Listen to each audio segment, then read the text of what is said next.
Jeff, Barracuda, and the North American Sweethearts bring it home under the banner of Cognitive Pride. No one thought had a chance at the finals coming into this event. Coming as the number 2 team.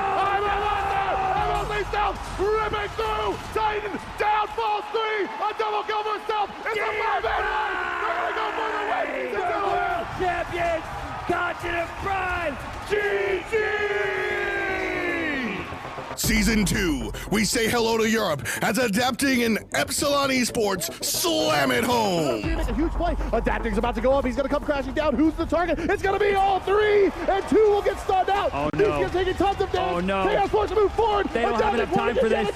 They don't have enough time for this. No, it's a deicide. Ladies and gentlemen, Epsilon Esports.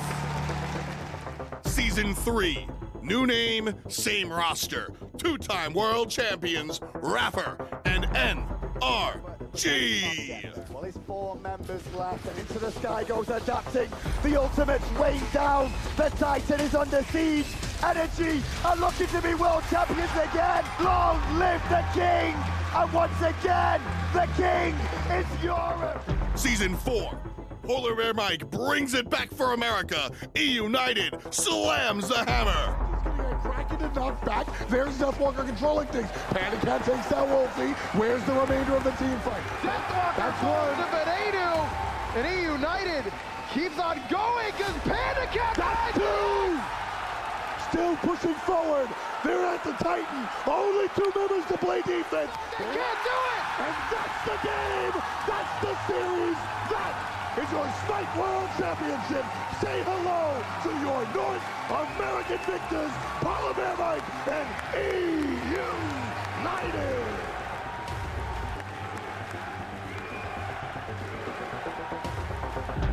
Season 5, new map, new players, new teams, same destination. Who raises Thor's hammer? The Smite Pro League. Good morning and welcome back to hi-rez Expo Placements. It's day 2. We already had a great adventure yesterday, but today it continues on. Joining me on the desk is going to be J-Mac and Anatoly. How are you boys doing today? Doing really good. After some of the day 1 upsets, specifically Luminosity struggling against their opponents and then Trifecta dropping in the lower bracket, day 2 could be full of surprises as well. Yeah, what about you, J-Mac? I think the biggest surprise was Trifecta dropping there to Insignum. Everybody kind of expected Luminosity and Nocturnes to be kind of a little bit closer than some of the other sets there, but Insignum getting that big win, huge for their team. This get-up you've got going on right now, is this because you're with Toly? Is this what's going on here? No, I don't know. I don't understand. Toly, can you assess this? Is there enough buttons opened in the shirt? Oh, no. There No. needs to be a golden chain as well, Right. and that button needs to go. Have you got some chest hair as well? Because that's going to poke through. No, this is just because I had the crooked tie yesterday, so if I don't wear a tie, they can't complain about a crooked tie. That's true. Maybe Toly will give some advice afterwards. We'll see if he develops things as time goes on. But if you've just tuned in and didn't catch any of the action yesterday, we've got a little recap video of what happened on day 1. It is about time. Welcome everybody to the HRX placement stages. Taco and Finch are on the horn. Game 1, Luminosity Gaming, Nocturnes. It's enough to keep him alive, and Weekend finds the double. He's sticking to Noitu as well. Triple kill for Weekend on the Nemesis and letting him hear it. LG gonna be able to find their way on through in the upper bracket. And EU, Insignum, will take first blood against North America. I apologize, Death Panther. You actually did it. Congratulations. Mouse Sports definitely coming out and getting the job done. They secure the win. So I think we're all kind of happy with how it is going, and it seems to be going pretty well so far. It's not you fell, he fell, they all fell. The Titan falls soon after. SK Gaming are going to take down Brazil 2-0. A clean performance, not overstretching, 2-0. And then we'll see you on Wednesday against Space Station Game. Thank you, sir. What an interesting day we had then yesterday. LG cutting it close against Latin America. Trifecta being defeated by the European Smite Minor League. And then we did see some of the nice European teams do okay for themselves. But here's a look at what we've got to show you today. The bracket overall, Tolly, what's standing out for you here so far? Obviously, you know, I guess we've got to talk about that Insignum win. Sure, Insignum definitely performing lights out. I think minor league is to be respected, and speaking of minor league, we're going to see North America minor league team first up against Team Rival. Rival, not an easy opposition, J-Mac, to walk into at your LAN event, really, is it? No, Rival has always been known as the Lanimals here in the stage, and it's not going to, I don't think there's going to be any different for these teams going up here. As you can see as well, it's going to be CLG versus Atletico later on today, as well as Trifecta up against Get On My Level. And last but not least of today's standings, as you can see the last game, the fourth one on that little schedule list there for you, is going to be the loser of the Rival versus Armada set versus the loser of the CLG Atletico set. Trifecta or Get On My Level will be eliminated if they lose, and the same can be said for the last set of the day. Second chances are starting today, and this is so important to find the victories. These best-of-3 sets going to be even more dominant, I think, as the tournament progresses. We saw day number 1 be very conservative, I think. The first set, the average game length was about like 35+ minutes. It was very long indeed. All these players, though, trying to get themselves towards DreamHack, and you guys can go too. We're going to keep pushing these tickets because we want you all to attend. Head over to hi-rezexpo.com. It's between the 16th and 18th of November. There's also an after party as well where you can come and hang out and have some fun. You're going to be there, J-Mac? I'm going to be there. Of course you're you're going to be there. Oh, you already know why I'm going, just for the after party. I'm thinking about it. I'm not so sure. Oh, okay. Maybe I'll turn up. We'll find out. But next up, we've got Rival versus Armada. Now, these two teams, you know, they've been around for a little while at least. Armada's been doing their own little thing in the minor league, and Rival's been Rival. How's this tale looking between these two? It's going to be interesting because Rival struggled online, right? Not having the best performance as what they're used to in the spring and the summer, qualifying to the lands.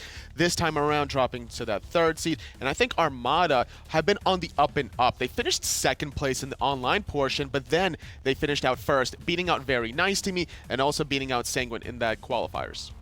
And I think that's the real big statement, is beating out those two teams. Those were the top 2 teams for so long throughout the minor league, and them coming getting those upset victories at the very end of it, really showing that Armada does deserve to have that spot here. And I'm really excited to see some of these players. These are some of the guys I got to watch in the college scene and all throughout the Challenger circuit all last year, and finally they're getting their shot here at the big boys. Well, Armada are standing by now for an interview. It's Clow. Let's have a listen into what Clow's going to say about Armada's performance today. Hey guys, what's up? Here with Armada's coach, Clow, actually coming in with that last-minute flight. And I just got to ask you, Clow, get the big question out of the way right away. And how do you guys feel? How does the team environment feel surrounding playing up against Rival today? Our team kind of just slaps. I mean, we don't really scrim. We're kind of just known as the team that doesn't really scrim. Like when SPL teams ask us, you know, this LAN, we just DM them no. That's kind of like a pro going into this LAN. My team's laughing in the background. Not really helping, guys. But, you know, I feel like we have a really good shot. We definitely have pretty good strats going in. We do a lot of VOD review. Everyone's just laughing in the back again. But we actually did do like pretty effective few hours of VOD review last night and the day prior. So I think we're pretty well prepared going into this one. So you're talking about how you guys haven't really had too many opportunities to scrim. So when it comes to this LAN environment, is the game plan here to just rely a little bit more on mechanical skill, or do you guys have a couple of tricks up the sleeve? A lot of it comes down to like the mechanical prowess of the players. A lot of the players are good individually. We do have a few tricks up our sleeve, I'm going to say that. And I'm just going to leave it at that. And it's going to break out maybe game 1 or game 2. So. And other than that, same best case scenario that you guys progress, what are you looking most forward to playing against? I'd say this is the biggest game for us, so we're looking forward to play Rival the most. So. All right. Well, thank you for your time, and I'll catch you around next time. Good luck. Slight jest and confidence from Cloud there, but a very important game for Armada, especially with how North America's done so far this tournament. Already day 1, and NA have been on the ropes in the social media aspect of like, well, they're struggling against Europe. Well, at least they're feeling comfortable in the minor league, right? Because they were heckling Cloud in the background. You could tell that he wasn't very focused because of all his teammates giving him some stuffs in the background. But Armada themselves, Jay, like, what is it that we're expecting out of them? Is there any specific player we should be looking at to like step up here today? Really, I'm looking at Sops to step up. He's always been known as the hunter in the minor league, but coming into this mid lane role, I think this is one of the best times for him to do so because hunter mid has become exceedingly prominent as of these days. And the thing is, if Sops is going to be playing the Hunters in the mid, we've seen SBennyQ play some off-meta picks, right? Going for the Kali that 1 week, being very flexible and dynamic, I think could surprise Rival. We're talking about Armada in that little vacuum, though, but then we've got to take into account that, like you said, they're playing against Rival here. So these may be oddball picks or like, oh, a scary different character in the duel lane. I don't think that's really going to make a big difference to Rival. I don't think so either, because Rival, as J-Mac alluded to, are Lanimals. I think that coming from the online portion, they're going to just dust that off, sweep it under the rug, and move forward. Well, the online portion didn't work out great from Rival, as Tolly was saying, and neither did the last LAN they attended. A lot of people said, you know, coach not being there caused some problems, but now Alpha Jackal's back, so has everything changed? Let's find out. Now I'm here with Rival's coach, Alpha Jackal. Some of you guys are a little bit more familiar with him. And Alpha, got to go ahead and ask right away, how's the team feeling today, getting to be back at the studios here, ready to play at LAN? We're feeling good, but yeah, we're going to lose today. Swift away to Armada. Interesting. Well, one thing's for sure, though. You guys are always known for your unconventional strategies and play styles. And, of course, I think that everybody back at home is always going to be wondering, what are you going to be playing here today? You got to give me at least one pick that Wlfy's guaranteed for this set. Cerberus mid.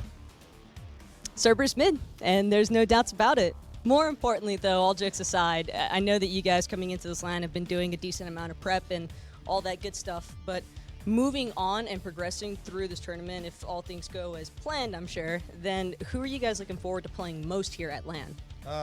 From a coaching perspective, I'm looking forward to facing Space Station. They recently got Dimmy as a coach, and they represent a brand new challenge. But CLG will also be a fantastic opponent because we've never played them before. Really interesting stuff there, and I'm really excited for you guys. Can't wait to see some of this good old Smite action, but thank you so much for your time, and good luck to your team.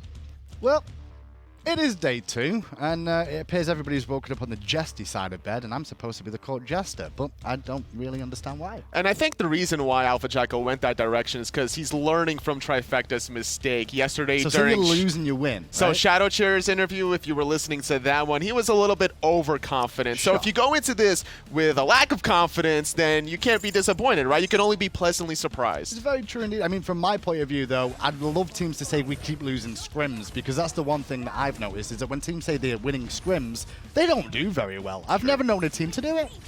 That's what Aggro was saying yesterday. He never wants to hear about how many scrims that you've won, only how many you've lost, because that means that you have a lot more to learn from. And yep, I can agree with that. At the end of the day, it's not about your win-loss of your scrims. It's all about what you learn from it that you can take into your next games. And I think that's what a lot of these teams and players are overvaluing. They're looking at the win percentage instead of like the actual strategies that they're executing to take to the actual LAN environment. Always hard for a team that's consistently winning to try and improve, because eventually people are just going to catch up and you don't know where your weaknesses are going to be.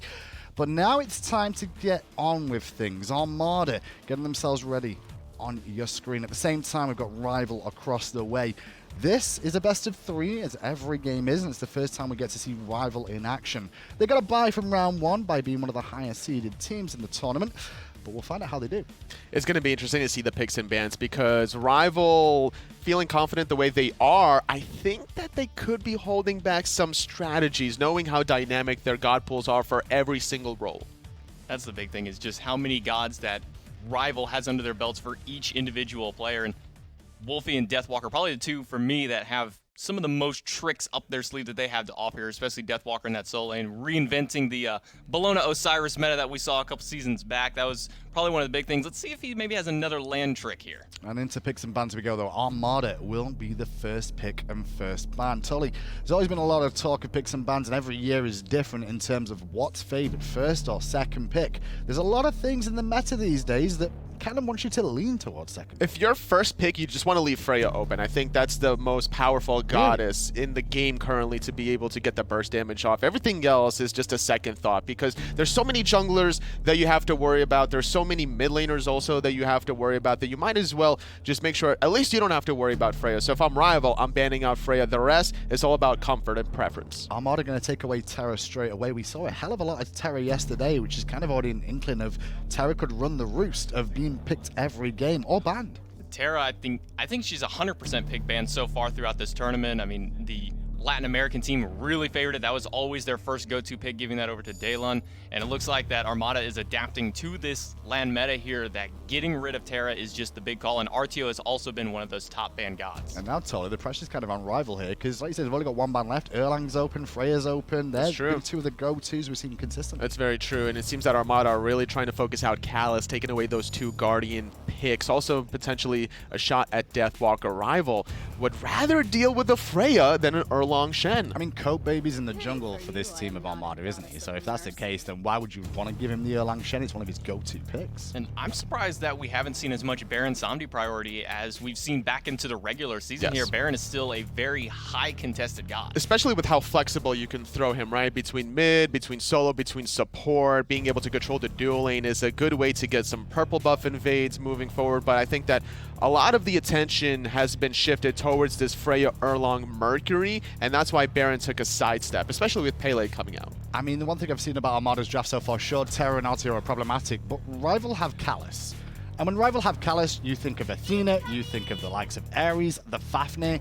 You can't ban him out, but you can limit things. And that Jing pick already screams like a potential Fafnir coming later on, especially with now a Bakasura locked in. It's very true. Yeah, Bakasura has just been such a up-and-up pick as of recently. You know, early on to the split, it was kind of the one little spicy shot, and now we've been seeing him a lot more often. And especially after Smite's performance on him yesterday, it's no surprise that we're seeing him picked up. Fafnir's a good idea here too, because of how much attack speed will be synergetic with Bakasura locked in, the Jing for Vo trying to be a little bit comfortable in that dual lane and transition safely.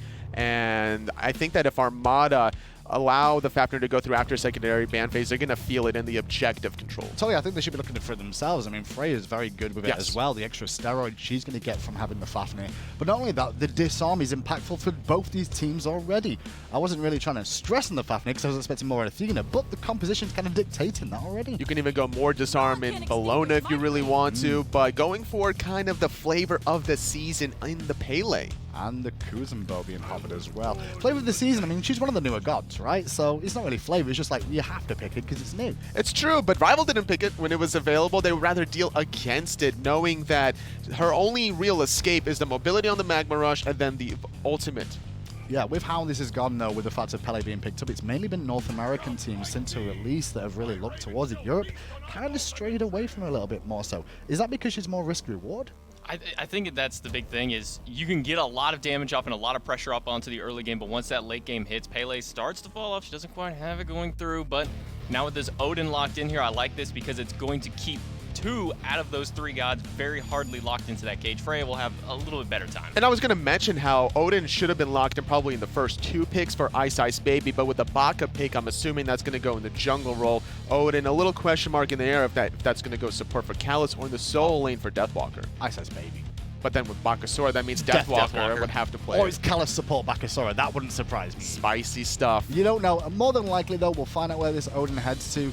Counterban's now coming through. Rival going to take away Neef. Now, with a Freya, we've seen this time and time again. This sort of supportive hunter that can be running even mid or solo. And Neith is one of those better mid lane hunters to run against the Freya because she has so much ability damage. She can keep up with the clear of Freya, and that's the big important thing in the early stages, being able to keep her locked down. Also, anti-attack speed as well. Everyone always forgets about the unravel from Neith, but it is very impactful. The global pressure is a big deal that you don't want to deal with in your side lanes. If that is going to be a Bakasura solo lane, you want to make sure that it's going to be as close to a 1v1 without any sort of global pressure to worry about. Could be the Odin in the solo lane as well, like you mentioned. I mean, Bakasura not going to have the best time against Kuzenbo, I would say, in the laning phase, just because, you know, well, reflect damage does hurt, as everybody who has played against Kuzenbo knows. Yeah, it's one of the most obnoxious things to deal with, and I like the fact that Armada picked it before the secondary ban phase, and they're still focusing out Guardians. Yeah, Sobek and now Athena. So they have left Fafnir open here, and Fafnir is an easy go-to. He's not had any real issues as of late. He's actually been picked up more so as the season progressed. Well, with pros and cons, without Sobek and Athena, you're losing a lot of control. Sure, you're going to get the attack speed out of Fafnir, but where's your real setup going to come from? That's true. It's always going to be a problem now. So it's back to Rival for their first pick, and it'll give more idea and more identity to where this Bakasura and Odin pick will go. Still more than likely needing a mid laner here. Is there anything you'd like to see into this composition? It's Wlfy. He's got a lot of options available to him. I don't think a Poseidon would be a good one in here because there's not really a whole lot of mobility. He's got to lock down. I'd like to just see Wlfy go with something very comfortable here, something very quick, very burst, and very safe. Maybe a Raw would be a potential, I but mean, that's not, it's burst. It's not burst. safe. I'll say that much. I was going to think maybe potentially a Vulcan to synergize with the Odin cage, but Puch will do the same just there. He needs to worry about some diving potential if he's not careful. With 2 more picks up in the air for Armada. I'm surprised that Puch was locked right then and there, but I guess they were afraid that Armada might have locked that in for sops. Yeah, Rival really not giving the game away about where this Bakasura Odin is going just yet, but Armada themselves now hovering over the Bellona, which will instigate the talk of potentially Kuzenbo in support. It's very true, unless they're trying to really spice things up with Bellona in the support role or even the jungle, potentially trying to get some more control there. But with Pele locked in, that could also be up in the air. Like, it's very questionable. I think it's going to be Pele solo, Kuzenbo support, or actually Pele jungle, sorry, Bellona solo in Kuzenbo support. Anhur, the last one to be looked at from Armada, and it will be locked in. Don't mind this pick here, the Desert Fury, fantastic ability for wave clear for damage and also CC immunity, but also he's one of the hunters with a decent leap out of the Odin cage. And that's the big thing, is being able to get out of this Odin cage. Once that Odin was locked in, Armada has to focus entirely on how do we escape this cage without having to burn as many Phantoms as possible to get out of there. Anhur, a fantastic one, and the lower cooldown on his ultimate, the 75 seconds only for Desert Fury. He's going to make it to where he's going to have that up much more often than a lot of other gods. Great self-peel for himself between the dispersed jump, knocking members away, the impale that can keep himself alive against Bakasura if he can time that just right, not during the CC immunity of the ultimate, so good options there. We were alluding to why Baron wasn't picked for the entire draft, and look at this, last picked. And it still leaves the question, where are all them going? Are we going to see Baron solo? Is it going to be Baron support? Yes. There's a lot of flexibility. I think it's Baron support, Baka jungle, Odin solo lane. Wow. Not seeing iceicebaby on the Odin surprises me more than anything else here. Seeing Deathwalker on anything doesn't surprise me. Seeing Callus on anything doesn't surprise me. But iceicebaby has been a big proponent of the Odin jungle and made good waves with it. And Deathwalker is a monster on this Baron Samedi. Just watching his play throughout the season and even off screen whenever he's been playing this Baron, it is just a travesty to go up against. You do not want to fight against this, but I mean, looking here, both teams really do have a lot of flexibility with their compositions. There's no real set in stone here. Even the Freya Anhur can flex between that mid and hunter role for Armada. It's very true, but I think that the Odin, you don't want to have the Odin go in the same lane as the Kuzenbo. You're going to jump, and then here comes the Sumo Slam as well, so you're going to try to avoid that particular matchup. If you look at these compositions, though, on paper, don't look at the team names whatsoever. Who's your vote on? If I don't look at the team names and I just look at the player or the gods, I would go for Armada, actually. I'm looking at Armada just for the gods alone. Freya, Pele. But with the names on there? Rival. Let's go to the casters and find out if Rival can do it, or have Armada really done enough in the picks and bans. Armada certainly have a strong draft. We'll see if they can make it work up against Rival. Finch here joined by Ryan, Aggro, Bailey. And on this same matchup on the other side, Trifecta up against Insignum, right? We actually got the upset. Trifecta couldn't get it done. So maybe this isn't as much of a foregone conclusion over here with Rival against Armada. And Armada's a team that'll throw you for a loop with the way they play and the way they put their picks. I mean, sops playing the Anhur in the mid lane. Remember, sops was a hunter main for a large portion of his minor league career. Moved over to mid recently. Give him a pick he's comfortable with. I've got no problem with that. SmiteVOD and Cope are going to be the two that I'm really going to keep my eye on closely. Cope has been the de facto leader of this team in game, really carrying them through some sets that, from my memory, during the fall split. And then SBennyQ is always the wild card. This is a man who will play literally anything in the duo lane, and he's on something traditional this game, but I'm curious to see what he'll do throughout this set. Curious to see what Armada will do as a team throughout this set as well, especially here in Game 1 where they have some high-priority picks. I mean, the Pele considered very strong right now, Freya as well, even the Kuzenbo, though I am a little surprised to see it in the support. It certainly can go there, but it feels like he's very strong in solo here as well. How is this matchup going to go for Sibyl here up against this Odin, which is in the support role, when I was kind of hoping Ice might play? Ice not getting Odin is a little bit weird for Rival, but it looks like it should be A-okay. Oh, I love what Wlfy does. Lays down some corpses during his path, backs to base to get his mana back, and then is able to just pick him up as he walks through. It actually looks like there may have been a role swap because it is sops in that duo lane and SmiteVOD in the mid. So I thought it was just going to be Anhur in the mid lane, but it looks like SmiteVOD's the one who takes that. Going back to this Kuzenbo versus Odin in the support roles, I'd expect that Sibyl and sops are going to be able to get a little bit more pressure just because of the Anhur versus the Jing will provide a little bit more push. Usually it's the Hunters we're talking about having more push versus one another, but honestly, both Kuzenbo and Odin can clear the wave and poke pretty effectively, but I expect it'll be Armada that gets at least a little bit of lane pressure because of the Hunter pick. That's right, with the Anhur there paired with it. They probably shouldn't have too much trouble.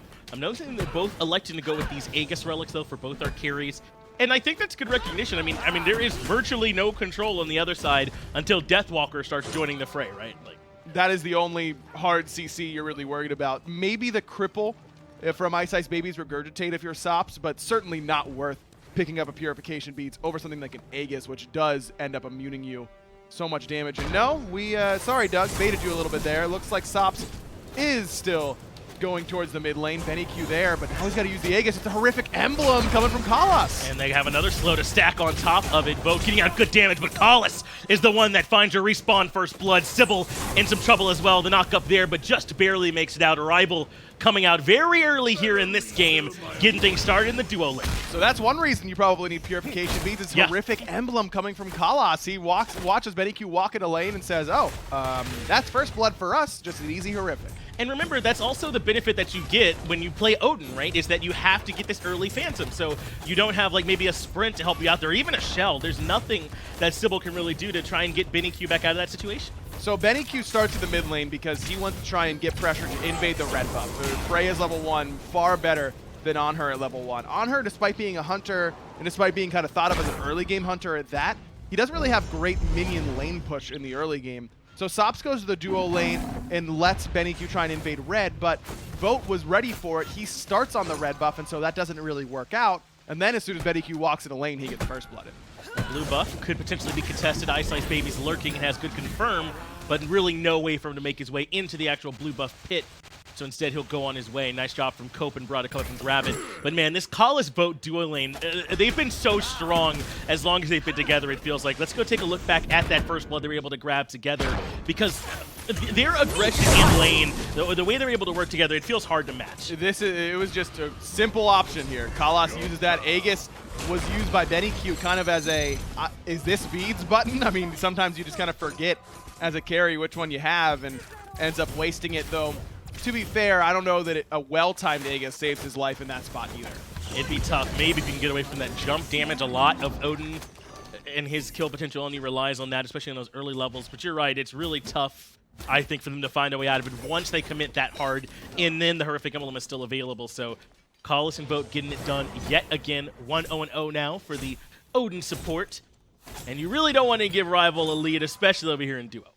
We'll say that Wlfy just used the Aegis, though, with Cope in the mid lane. Cope went in 2v1, was able to strip away that relic from Wlfy just because the Pele has that level of danger about her all the time. Blink is on cooldown, though, for Cope, so he does lose a little bit of aggressiveness, but still has that Volcanic Lightning up and ready for whenever it's time.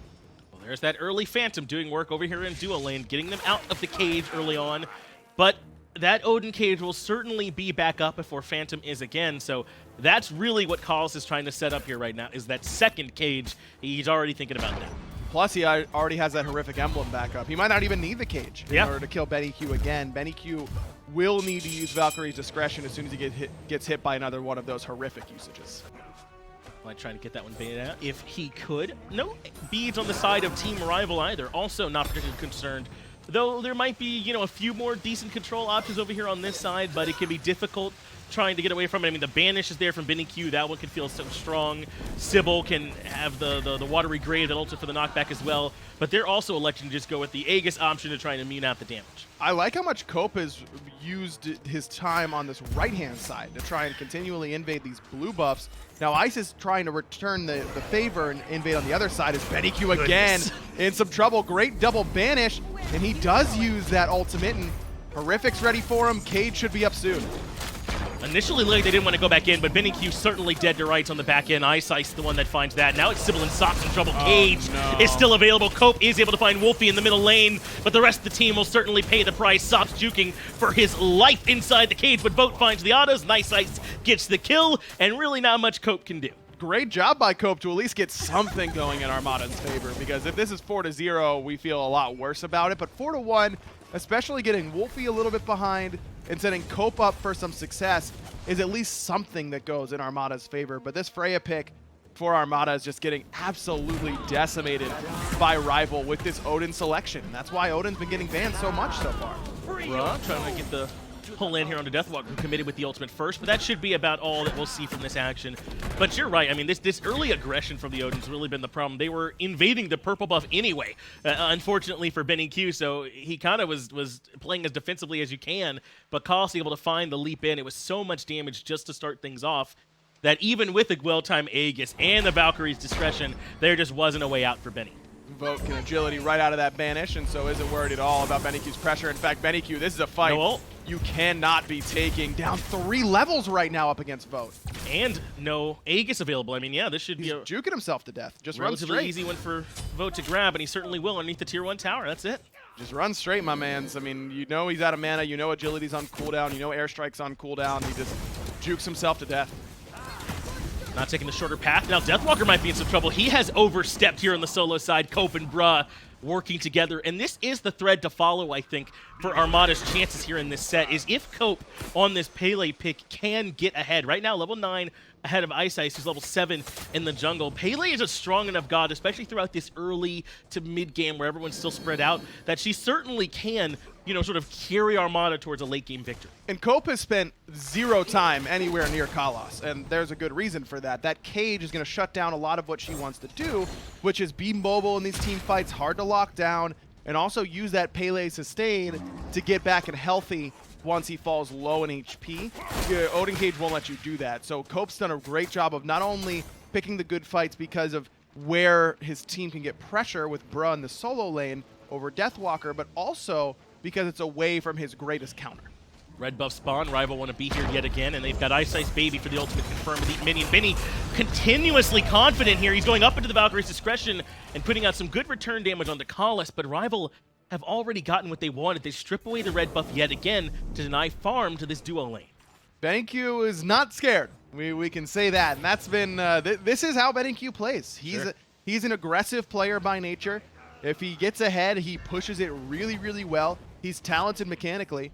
Decision making's always been a knock on him at this sort of level, and it's showing up here on land. It sounds like he doesn't, I don't know if he makes a decision. He presses W, Ryan, and he just goes in every time. And he trusts that he's a strong enough player for it to come out in his favor. And there, I think that was good recognition. He had enough team there with him. He still had Valkyrie's discretion where they could try and get some return damage and maybe have an opportunity to punish the aggression. But Rival were too clean with it. They're confirmed too good, and they disengaged safely. Vote's still up huge in this lane. And now that he's got his Devo gloves stacking up, he's going to continue to get even stronger. It's not like he's peaked at all in this build, at least for a moment, because even while he's waiting for his next few items, he's continually getting stronger the longer he's on the battlefield. That's right. Continue to get those Devourer's Gauntlets stacked. Bruh can't move up any further, trying to get towards this blue buff from Deathwalker, so instead he'll fall back towards the lane. This does give us a chance to talk a little bit about Golden Blade, though, which is very strong on Mercury, but do we like it as much on the others? We saw Nemesis pick it up. Bakasura now has it, as Vote takes the 1v1 with sBennyQ. You might have to hold that thought, as now Sops is here, but Airstrike lets him disengage. Vote not taking any chances. It seems that iceicebaby has been a big fan of Golden Blade, if you'll remember the Golden Blade Odin that has been seared into my memory. I don't love Golden Blade, as Cope goes just and it obliterates Wlfy. Sops almost falls and will most likely, though, this watery grave. Sops might live. There's nothing iceice can do. Sops finds another kill. Great work there from Sibyl to come over the wall, but sBennyQ left alone will fall in duo lane. But that all starts and ends with Cope eradicating Wlfy in the middle lane. I mean, the damage from this Pele is certainly here.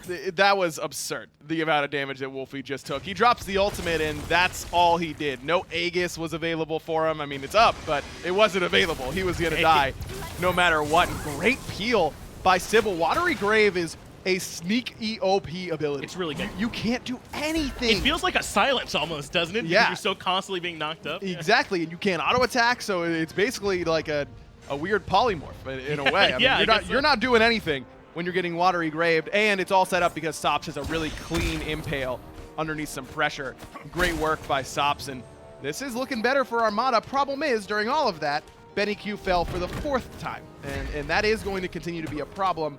This Freya will eventually reach critical mass, but it has been slowed down considerably by the amount of pressure that Rival has put on this duo lane, and it's not getting any easier because now sBennyQ doesn't have a tier 1 tower, so he has even farther to run away should he get in danger. And that is the trade Armada are going to have to make, right? Yes, Vote is going to continue to get larger because there's probably not much they can do to help Benny at this point. So they have to try and deal with the fact that Vote's going to be ahead. They have to try and balance that with Cope, who's their guy, who's out in front right now, who's level 12, who is about 2 levels or so out in front of iceice, who's been doing a lot of rotating and trying to help out on the solo side. So if they can get Cope in a position where they can either take down Vote early on and try and fight around their lead, then maybe it's okay that sBennyQ's a little bit behind.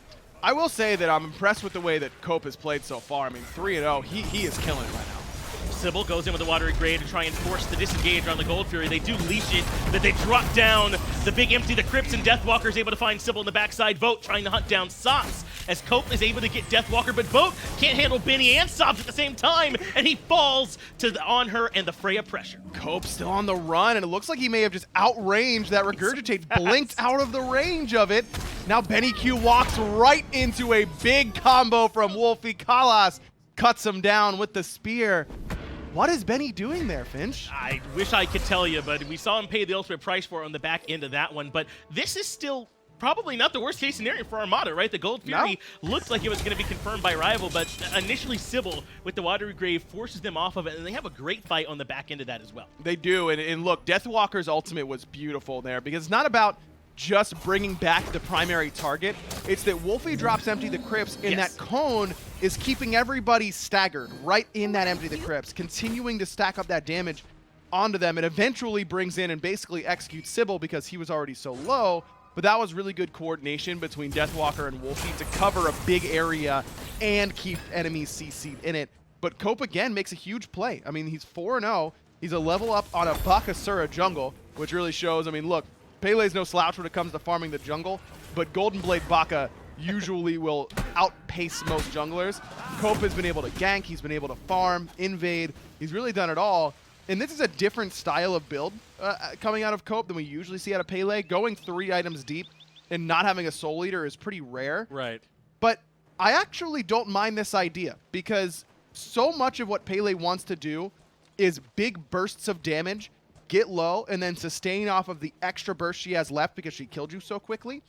But you're life-stealing off of the damage that you're doing, right? Transcendence just makes you deal more damage, so you're still healing for more, but you're also doing more with that initial burst. You're relying less on your passive and more on your initial burst of damage, and Transcendence does way more for you than Soul Eater ever would in that regard.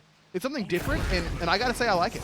Cope looking for Wlfy yet again. Aegis available. Desert Fury was used preemptively to match up, but even still, it's not enough. Great Cope, cage. though, locked down inside the tower, and Kalas gets the return kill. Bruh stuck as well, but that's probably the end of this confrontation, at least for now. Unless Kalas wants a little bit more. He has iceice and Vote here lying in the wings. Good relic usage by Wlfy. Could have pre-beads as well, but do you really want to use both relics in that situation? Probably not.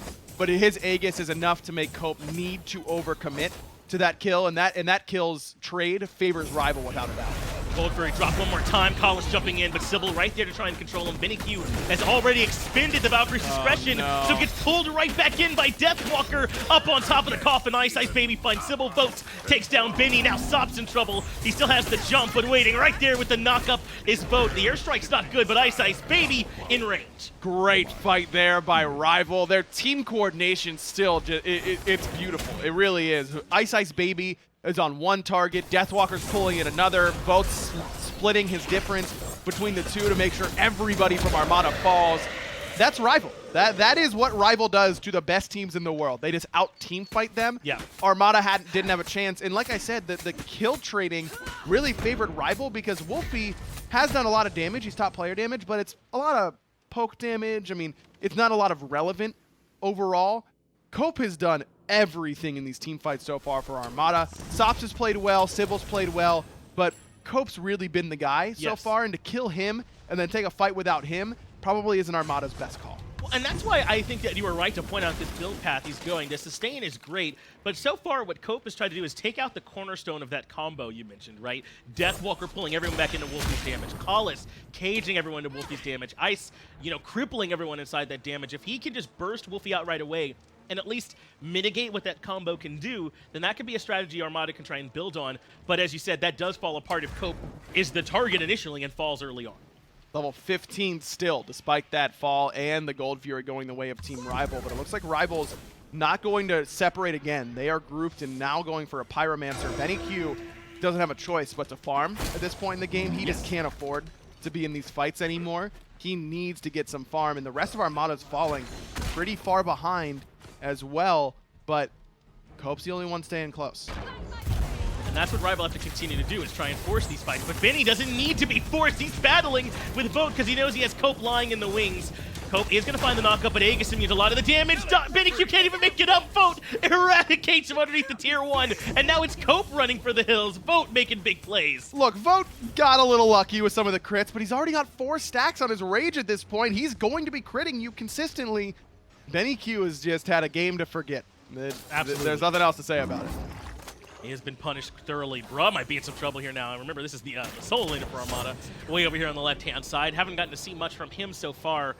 But if he's able to stay relevant, he could potentially be helpful up against iceicebaby, but they forced him out for now, so we won't see much from him. Now it's sops who needs a little bit of help. He's now been slowed, has the leap still available, and he's able to make it back into tower range. Blink cage onto Cope. No way for him to get out of this, and Cope doing his best, does some decent damage, but falls to iceicebaby.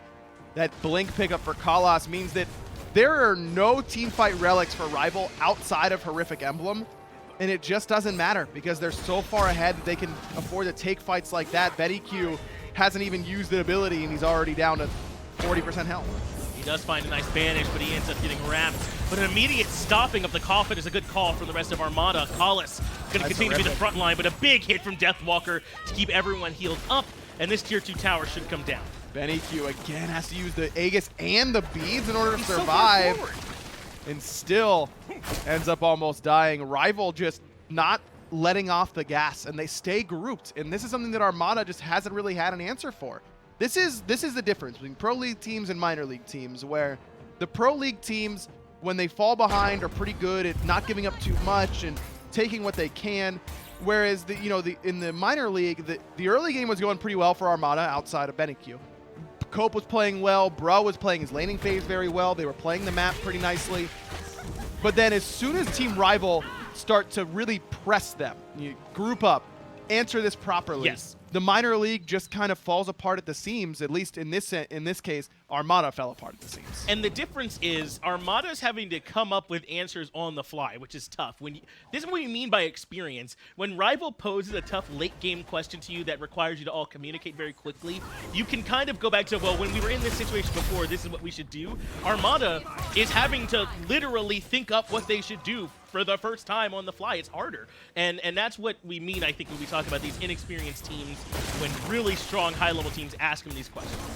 Now Fire Giant is the question, as sBennyQ's on the left, Cope's on the left, Bruh and Sibyl are here, but sops might get zoned here by iceicebaby. Fire Giant getting even lower, and there it goes. Rival able to secure it without much issue. Sops in some trouble, iceicebaby able to find him. sBennyQ going to continue to farm up the left-hand side, but now they've locked down Sibyl inside the cage. He has the Nene there, but how much is it really going to do him when Deathwalker's putting in damage? They pull Bruh back in instead, just trying to help his friend. Eagles rally allows him to reposition, and now mid-Phoenix will be the target. And that was the target all along, Finch. It was just that they were zoning away the 2 tanks on the right-hand side. Bruh and Sibyl both need to ult in order to get away, and iceicebaby's allowed to just get that mid-Phoenix without any sort of threat. Now they can head back over. There's still a tier 2 tower in right and left, so they got to go make sure they grab that one first, and they certainly should be able to. But this is what you mean. How many times do we see high-level teams when their opponents get the Fire Giant? You know, you try and limit them. You don't give them all the tower for free. But in this situation, Armada so far behind, not able to come up and defend correctly. And now that Fire Giant's turning into an even bigger lead for Rival. Rival has a ton of gold in hand, and they still aren't even backing because why do they need to? Yeah. They're so far ahead still, even with the items they have in tow. This is a pretty easy siege, at least in their minds, on this right side Phoenix, and I tend to agree. As soon as Wlfy drops that Empty the Crypts, no one from Armada can really afford to stand in there. Deathwalker's the front line for them for now. Cope is trying to go for the loop around. He has a Sentry Ward there as well, so he knows that they don't really have any wards and he might have a chance, but Deathwalker is keeping eyes on that jungle. to make sure they can find their way in. Collis will be the front line. Sops already half HP, has to jump away. Cope is looking for the knockup, can't find a big target. It's only Wlfy, and now trapped inside the cage. The crit is hitting everyone. Collis makes it back out, and Wlfy finds Cope. Iceice's gonna find Sops as well. Benny falls to Vote, and Ice out of there. It's a double kill for Vote. Bruh accepts his fate. Wlfy grabs himself a double, and Rival get a pre-22-minute victory. And very clean here from Team Rival as they take down Armada and grab their Game 1 victory. One more to go to be able to continue their journey through the upper bracket. And remember, this is the same set, you know, in the actual bracket that we saw on the other side, right, with Trifecta and Signum, where that one ended up going down. Right now, it looks like Rival were able to handle it. I think this is a game that Rival really wanted to win easily, and they did. Because not only is this their first LAN game of the fall split, you know, they really want to set the right tone, but this is a team that struggled a little bit during the online portion. I'm sure they're very sick of hearing everyone talk about, are they the same team? Are they going to be able to show up at LAN? Plus, with the minor league team winning yesterday, I think their Rival really came in looking to make a statement, and statement made. Yeah, the statement made is that Rival's still very good and not a team that you want to find yourself in a matchup against. And I think you're right. It's very important. If their goal in this matchup is trying to be 1 or 2 to try and make it to the top end of the bracket, then these are matchups you have to win cleanly, not just win, right? Even if you do get it, you got to be able to show that against a team like Obey later on, right? Against a team like Space Station later on, for them to be afraid of you, you got to win these this easily. I think so, and maybe they don't need to do 21-minute victories, but being able to control the map and kind of do what you want with your opposition is what you're really looking for out of Rival, and they checked all those boxes. I mean, they dominated duo lane. sBennyQ was going to play anything but Freya in the next game. Yes. I will say that I don't think they'll be super excited about giving Cope Pele. They might try and take that away from him because Cope played the early game very well. And I think that multiple people did, right? Aside from sBennyQ, we saw Sops make some nice plays, as did Sibyl as well. So if you're Armada or a fan of Armada, there are some things you can try and build on in Game 2 and try and get Benny in a better matchup perhaps, and then maybe they can actually grab that win. Let's go ahead and get this back over to the desk, have them break it down and get their thoughts. Thanks so much, casters. Yeah, very quick Game 1 in favor of Rival. They're back to their best by the looks of it. It's a good warm-up from Tolly. It definitely felt like they wanted the Freya to go through just so that Vote can get the Jing way. You know, you get whooped, you use the agility. Jay, what did you think about the whole situation there? Was there anything that surprised you with what went on?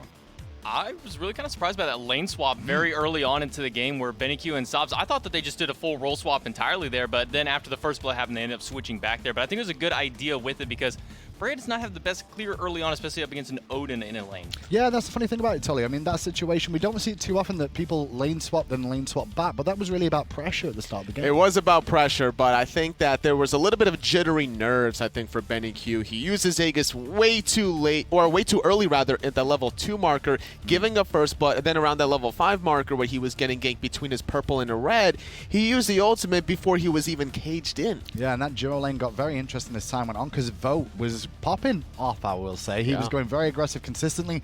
He was really out there to swing for the fences today. And that's why he picked the Jing way. They gave up the Freya on purpose. Rival came in with a specific strategy, executing it perfectly. Now, not to say that Armada didn't have some good plays in their own right, because I think that the Kuzenbo was really good there for Sibyl. I think that the Pele was even more fantastic coming out of Cope.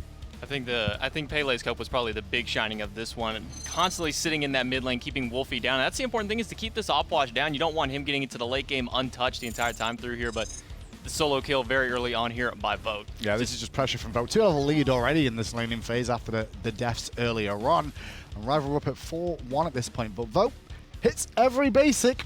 And he hit that one too. And just taking a tower shot for good measure. And I think that was one of 2 solo kills, if I'm not mistaken. Vote was just all over the place, feeling so confident there. This Jing Wei performance, spectacular. And I wouldn't be surprised if teams are looking at this set and looking at Vote and maybe taking away Jing Wei in the future if Rival advance. I mean, sure, but there's so many other threats on this team too to worry about, isn't there? And a little old Jing Wei, or young Jing Wei, I guess I should say. Game 1 then goes to Rival. It is a best of 3. The real question I'm going to propose to you guys is, what is the difference in Game 2? Does Armada take first pick or second pick, and why? I think Armada's got to take second pick here. Yeah, they got the Freya, but the Freya just did not work out for them. I think that they need to go for that secondary, get 2 big picks for them, let one of them just go away. I think that they could have potentially looked at the Odin as well. Like, once you draft a Freya for yourself, you're going to get countered by that Odin. And there's so many players on Rival that like the Odin in particular. So I think that Armada needed to do a little bit more research going in here. Problem is, though, is if you do go for the first pick, I mean, you can't leave Freya open, can you? She gets through like Rival did, so... Well, Rival didn't, right? So Armada could technically do it, but is the execution at the same level? Certainly not. And I don't expect Vote to struggle on the Freya in the same instance that sBennyQ did with the early Aegis, with the early Valkyrie's Discretion. Funny enough, you two on the desk, you know, before we got into that game, you were both saying the draft-wise, you were comfortable with what Armada drafted. The composition was good, just the execution.